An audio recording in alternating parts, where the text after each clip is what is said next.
श्रीमच्छंकर भगवत्पाद विरचितं श्रीमद्भगवद्गीता भाष्यम् सप्तदशोऽध्यायः। तस्मात् शास्त्रं प्रमाणं ते इति भगवद्वाक्यात् लब्धप्रश्नबीजः। अर्जुन उवाच ये शास्त्रविधिमुत्सृज्य यजन्ते श्रद्धयान्विताः तेषां निष्ठा तु का कृष्ण सत्त्वमाहो रजस्तमः।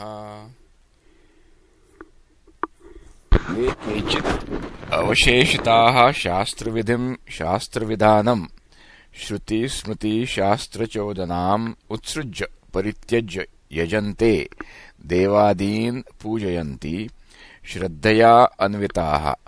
श्रद्धया आस्तिक्यबुद्ध्या अन्विताः संयुक्ताः सन्तः श्रुतिलक्षणं स्मृतिलक्षणं वा कञ्चित् शास्त्रविधिम् अपश्यन्तः वृद्धव्यवहारदर्शनाद् एव श्रद्धधानतया ये देवादीन् पूजयन्ति ते इह ये शास्त्रविधिमुत्सृज्य यजन्ते श्रद्धयान्विताः इति एवं गृह्यन्ते। ये पुनः कञ्चित् शास्त्रविधिम् उपलभमाना एव तम् उत्सृज्य अयथाविधि देवादीन् पूजयन्ति ते इह ये शास्त्रविधिमुत्सृज्य यजन्ते इति न परिगृह्यन्ते। कस्मात् श्रद्धया अन्वितत्वविशेषणात् देवादिपूजाविधिपरम् किञ्चित् शास्त्रं पश्यन्त एव तत् उत्सृज्य अश्रद्धधानतया तद्विहितायां देवादिपूजायां श्रद्धया अन्विताः प्रवर्तन्ते इति न शक्यं कल्पयितुं यस्मात् तस्मात् पूर्वोक्ता एव ये शास्त्रविधिमुत्सृज्य यजन्ते श्रद्धयान्विताः इति अत्र गृह्यन्ते। तेषाम् एवं भूतानां निष्ठा तु का कृष्ण सत्वम् आहो रजः तमः। किं सत्वं निष्ठा अवस्थानम् आहोस्वित् रजः अथवा तमः इति एतत् उक्तं भवति। या तेषां देवादिविषया पूजा सा किं सात्विकी आहोस्वित् राजसी उत तामसी इति। सामान्यविषयः अयं प्रश्नः न अप्रविभर्ज्य प्रतिवचनम् अर्हति इति श्रीभगवान् उवाच। त्रिविधा भवति श्रद्धा देहिनां सा स्वभावजा सात्वकी राजसी चैव तामसी चेति तां शृणु। त्रिविधा त्रिप्रकारा भवति श्रद्धा यस्यां निष्ठायां त्वं पृच्छसि। देहिनां शरीरिणां सा स्वभावजा जन्मान्तरकृतः धर्मादिसंस्कारः मरणकाले अभिव्यक्तः स्वभावः उच्यते ततो जाता स्वभावजा। सात्विकी सत्त्वनिर्वृत्ता देवपूजादिविषया राजसी रजोनिर्वृत्ता यक्षरक्षः पूजादिविषया तामसी तमोनिर्वृत्ता प्रेतपिशाचादि पूजाविषया। एवं त्रिविधां ताम् उच्यमानां श्रद्धां शृणु अवधारय। सा इयं त्रिविधा भवति। सत्त्वानुरूपा सर्वस्य श्रद्धा भवति भारत। श्रद्धामयोऽयं पुरुषो यो यच्छ्रद्धः स एव सः। सत्त्वानुरूपा विशिष्ट संस्कारोपेत अंतःकरण अनुरूपा सर्वस्य प्राणिजातस्य श्रद्धा भवति भारत। यदि एवं ततः किं स्यात् इति उच्यते। श्रद्धामयः अयं श्रद्धाप्रायः पुरुषः संसारी जीवः। कथं? यः यच्छ्रद्धः या श्रद्धा यस्य जीवस्य सः यच्छ्रद्धः स एव तच्छ्रद्धानुरूप एव सः जीवः। ततश्च कार्येण लिंगेन देवादिपूजया सत्त्वादिनिष्ठा अनुमेया इत्याह। यजन्ते सात्विका देवान् यक्षरक्षांसि राजसाः प्रेतान् भूतगणांश्चान्ये यजन्ते तामसा जनाः। यजन्ते पूजयन्ति सात्विकाः सत्त्वनिष्ठाः देवान् यक्षरक्षांसि राजसाः प्रेतान् भूतगणांश्च सप्तमातृकादींश्च अन्ये यजन्ते तामसाः जनाः। एवं कार्यतो निर्णीताः सत्त्वादिनिष्ठाः शास्त्रविद्युत्सर्गे। तत्र कश्चिदेव सहस्रेषु देवपूजादिपरः सत्त्वनिष्ठो भवति। बाहुल्येन तु रजोनिष्ठाः तमोनिष्ठाश्चैव प्राणिनो भवन्ति। कथम्? अशास्त्रविहितं घोरं तप्यन्ते ये तपोजनाः दम्भाहंकारसंयुक्ताः कामरागबलान्विताः। अशास्त्रविहितं न शास्त्रविहितं अशास्त्रविहितं घोरं पीडाकरं प्राणिनाम् आत्मनश्च तपः तप्यन्ते निर्वर्तयन्ति ये जनाः ते च दम्भ अहंकारसंयुक्ताः। दम्भश्च अहंकारश्च दम्भ अहंकारौ ताभ्यां संयुक्ताः दम्भाहंकारसंयुक्ताः। कामरागबलान्विताः कामश्च रागश्च कामरागौ तत्कृतं बलं कामरागबलं तेन अन्विताः कामरागबलान्विताः। कर्षयन्तः शरीरस्थं भूतग्रामम् अचेतसः मां चैवान्तः शरीरस्थं तान् विद्यासुरनिश्चयान्। कर्षयन्तः कृषीकुर्वन्तः शरीरस्थं भूतग्रामं करणसमुदायम् अचेतसः अविवेकिनः मां चैव तत्कर्मबुद्धिसाक्षिभूतम् अन्तःशरीरस्थं नारायणं कर्षयन्तः। मद् अनुशासनाकरणमेव मत्कर्षणम् तान् विद्धि आसुरनिश्चयान्। आसुरो निश्चयो येषां ते आसुरनिश्चयाः तान् परिहरणार्थं विद्धि इति उपदेशः। आहाराणां च रस्य स्निग्धादिवर्गत्रयरूपेण भिन्नानां यथाक्रमं सात्विक राजस तामस पुरुषप्रियत्वदर्शनम् इह क्रियते।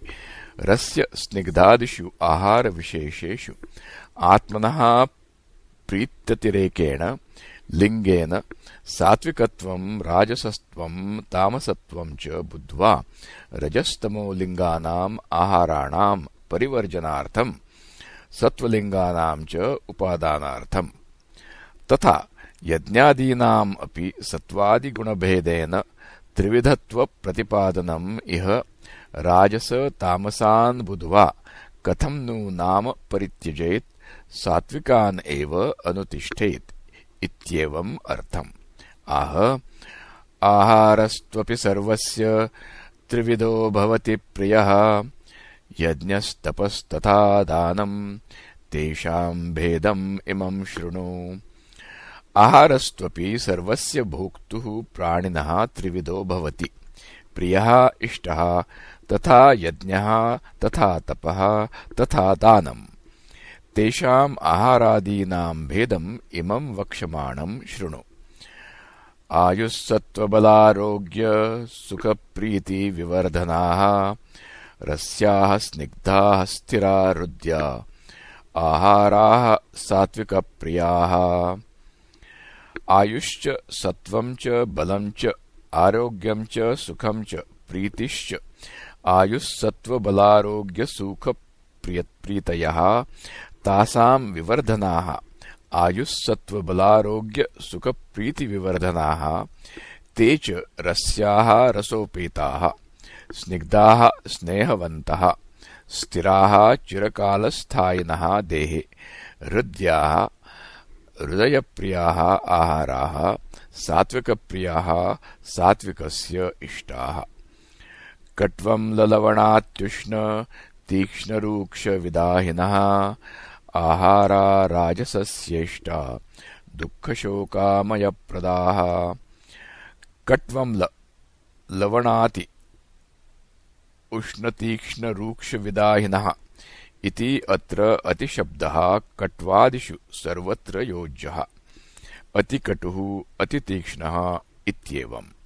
कटुश्च अम्लश्च लवणश्च अति उष्णश्च तीक्ष्णश्च रूक्षश्च विदाही च ते आहाराः राजसस्य इष्टाः। दुःख शोकामयप्रदाः दुःखं च शोकं च आमयं च प्रयच्छन्ति इति दुःखशोकामयप्रदाः। यातयामं गतरसं पूतिपर्युषितं च यत् उच्छिष्टम् अपि चामेध्यं भोजनं तामसप्रियम्। यातयामं मंदपक्वं निर्विरस्य गतरसशब्देन उक्तत्वात्। गतरसं रसवियुक्तं पूति दुर्गन्धि पर्युषितं च पक्वं सत् रात्र्यन्तरितं च यत् उच्छिष्टम् अपि भुक्त शिष्टम् उच्छिष्टम् अमेध्यम् अयज्ञार्हम् भोजनम् ईदृशं तामसप्रियम्। अथ इदानीं यज्ञः त्रिविधः उच्यते। अफलाकाङ्क्षिभिर्यज्ञो विधिदृष्टो य युज्यते यष्टव्येम एवेति मनः समाधाय स सात्विकः। अफलाकाङ्क्षिभिः अफलार्थिभिः यज्ञः विधिदृष्टः शास्त्रचोदनादृष्टो यः यज्ञः युज्यते निर्वर्त्यते यष्टव्यम् एव इति यज्ञस्वरूप निर्वर्तनम् एव कार्यम् इति मनः समाधाय न अनेन पुरुषार्थो मम कर्तव्यः इति एवं निश्चित्य सः सात्विकः यज्ञः उच्यते। अभिसन्धाय तु फलम् दम्भार्थम् अपि चैव यत् युज्यते भरतश्रेष्ठ तं यज्ञं विद्धि राजसम्। अभिसन्धाय तु उद्दिश्य फलं दम्भार्थम् अपि चैव यत् युज्यते भरतश्रेष्ठ तं यज्ञं विद्धि राजसम्। विधिहीनम् असृष्टान्नं मन्त्रहीनम् अदक्षिणम् श्रद्धाविरहितं यज्ञं तामसं परिचक्षते। विधिहीनं यथा चोदित विपरीतम् असृष्टान्नं ब्राह्मणेभ्यो न सृष्टं न दत्तम् अन्नं यस्मिन् यज्ञे सः असृष्टान्नः तम् असृष्टान्नं मन्त्रहीनं मन्त्रतः स्वरतो वर्णतो वा वियुक्तं मन्त्रहीनम् अदक्षिणम् उक्तदक्षिणारहितं श्रद्धाविरहितं यज्ञं तामसं परिचक्षते तमोनिर्वृत्तं कथयन्ति। अथ इदानीं तपः त्रिविधम् उच्यते। देवद्विज गुरुप्राज्ञ पूजनं शौचमार्जवम् ब्रह्मचर्यम् अहिंसा च शारीरं तप उच्यते।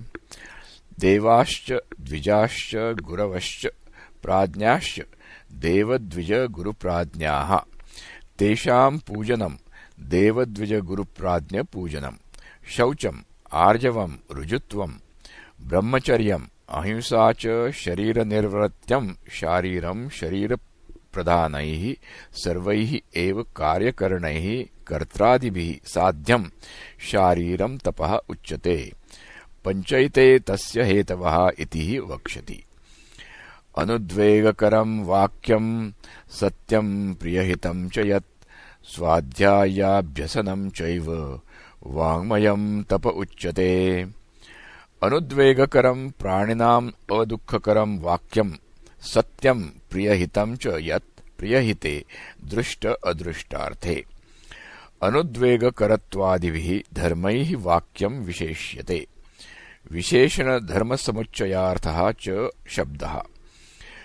परप्रत्ययार्थं प्रयुक्तस्य वाक्यस्य सत्यप्रियहित अनुद्वेगकरत्वानाम् अन्यतमेन द्वाभ्यां त्रिभिर्वा हीनता स्याद्यदि न तद्वाङ्मयं तपः। तथा सत्यवाक्यस्य इतरेषाम् अन्यतमेन द्वाभ्यां त्रिभिर्वा विहीनतायां न वाङ्मयस्तपस्त्वम्।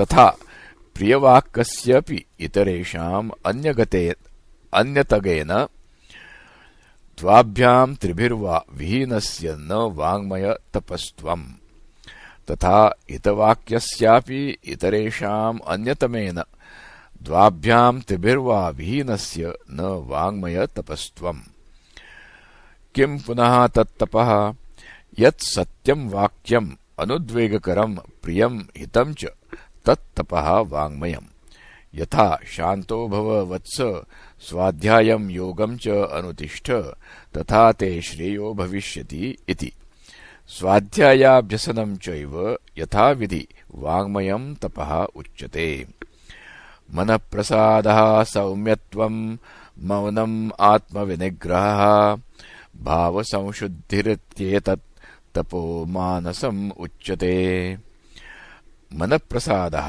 मनसः प्रशान्तिः स्वच्छतापादनं प्रसादः सौम्यत्वं यत् सौमनस्यम् आहुः मुखादिप्रसादादि कार्योन्नेया अन्तःकरणस्य वृत्तिः मौनं वाङ्नियमोऽपि मनः संयमपूर्वको भवति इति कार्येण कारणम् उच्यते मनस्संयमो मौनम् इति आत्मविनिग्रह मनोनिरोधः सर्वतः सामान्यरूपः आत्मविनिग्रहः वाग्विषयस्यैव मनसः संयमः मौनम् इति विशेषः भावसंशुद्धिः परैः व्यवहारकाले अमायावित्वं भावसंशुद्धिः इत्येतत् तपः मानसम् उच्यते यथोक्तं कायिकं वाचिकं मानसं च तपः तप्तं नरैः सत्त्वादिगुणभेदेन कथं त्रिविधं भवति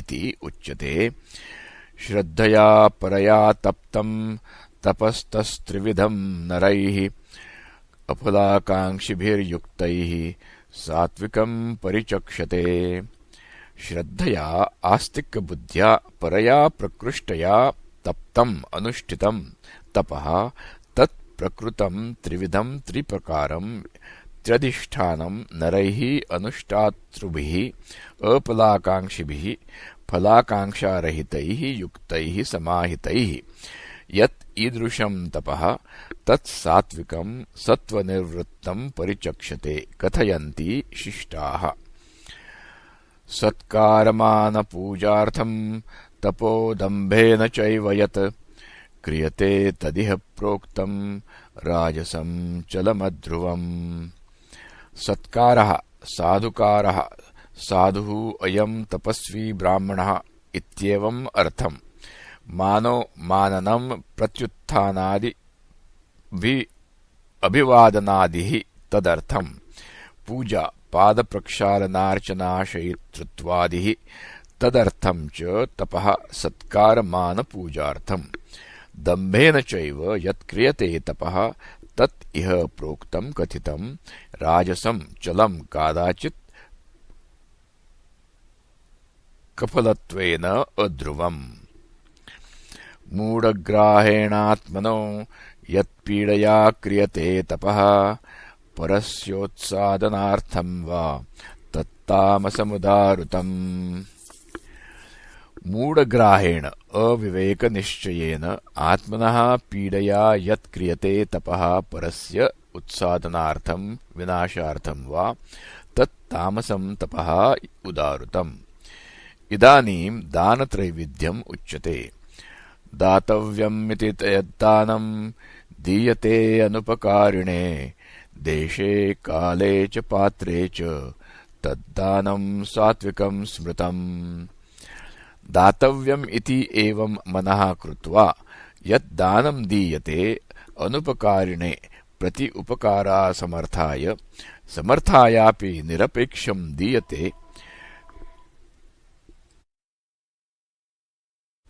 देशे पुण्ये कुरुक्षेत्रादौ काले संक्रान्त्यादौ पात्रे च षडंग विद्वेद पारग इत्यादौ तद्दानं सात्विकं स्मृतम् यत्तु प्रत्युपकारार्थं फलम् उद्दिश्य वा पुनः दीयते च परिक्लिष्टं तद्दानं राजसं स्मृतम् यत्तु दानं प्रति उपकारार्थं काले तु अयं मां प्रत्युपकरिष्यति इति एवम् अर्थम् फलं वा अस्य दानस्य मे भविष्यति अदृष्टम् इति तत् उद्दिश्य पुनः दीयते च परिक्लिष्टं खेदसंयुक्तं तत् दानं राजसं स्मृतम्।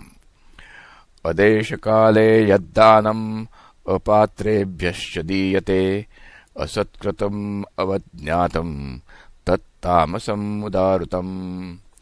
अदेशकाले अदेशे अपुण्यदेशे म्लेच्छाशुच्यादिसंकीर्णे अकाले पुण्यहेतुत्वेन अप्रख्याते संक्रांत्यादिविशेषरहिते अपात्रेभ्यश्च मूर्खतस्करादिभ्यः देशादिसम्पत्तौ वा असत्कृतं प्रियवचनपादप्रक्षालनपूजादिरहितम् अवज्ञातं पात्रपरिभवयुक्तं च यत् दानं तत् तामसम् उदारुतम्।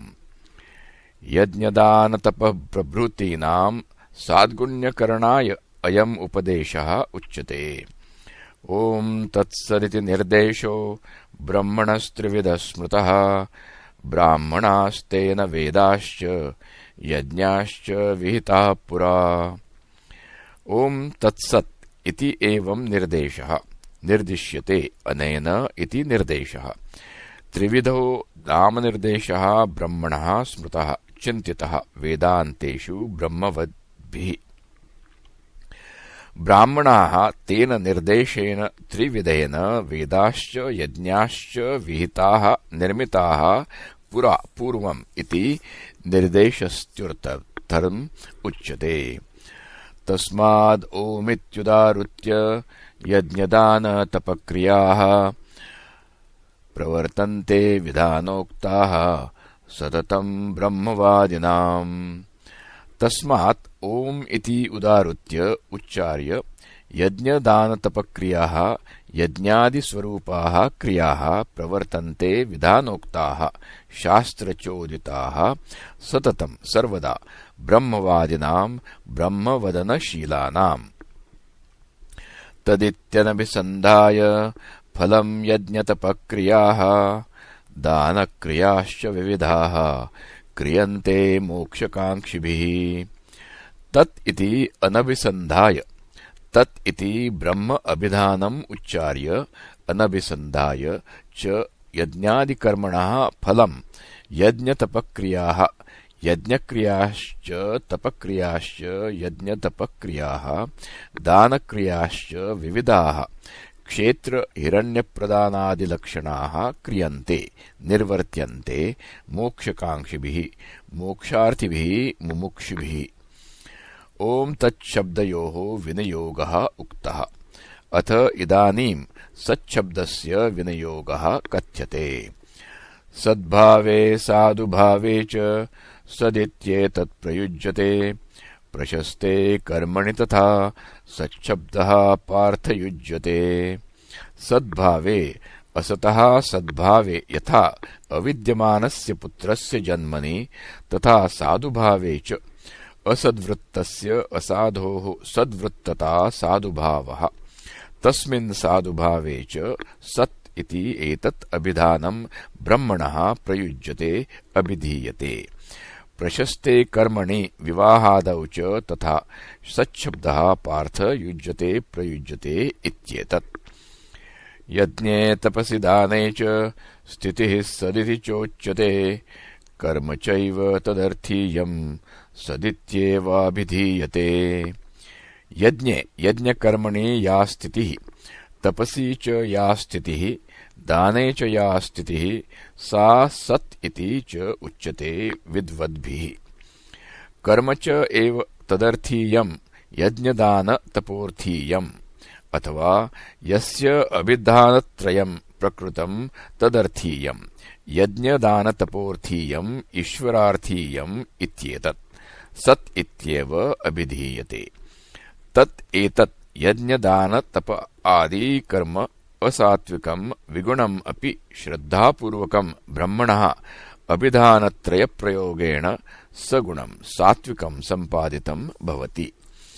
तत्र च सर्वत्र श्रद्धाप्रधानतया सर्वम् सम्पाद्यते यस्मात् तस्मात् अश्रद्धया हुतम् दत्तम् तपस्तप्तम् कृतम् च यत् असद् इत्युच्यते पार्थ न च तत्प्रेत्य नो इह। इति श्रीमहाभारते शतसाहस्र्यां संहितायां वैयासिक्यां भीष्मपर्वणि श्रीमद्भगवद्गीतासूपनिषत्सु ब्रह्मविद्यायां योगशास्त्रे श्रीकृष्णार्जुनसंवादे श्रद्धात्रयविभागयोगो नाम सप्तदशोऽध्यायः। अश्रद्धया हुतं हवनं कृतं, अश्रद्धया दत्तं ब्राह्मणेभ्यः, अश्रद्धया तपः तप्तम् अनुष्ठितं, तथा अश्रद्धया एव कृतं यत् स्तुतिनमस्कारादि तत्सर्वम् असत् इति उच्यते। मत्प्राप्तिसाधनमार्गबाह्यत्वात् पार्थ न च तत् बहुलायासाम् अपि प्रेत्य फलाय नो अपि इहार्थम् साधुभिः निन्दितत्वात् इति। इति श्रीमत्परमहंसपरिव्राजकाचार्यस्य श्रीगोविन्दभगवत्पूज्यपादशिष्यस्य श्रीमच्छङ्करभगवतः कृतौ श्रीमद्भगवद्गीताभाष्ये सप्तदशोऽध्यायः।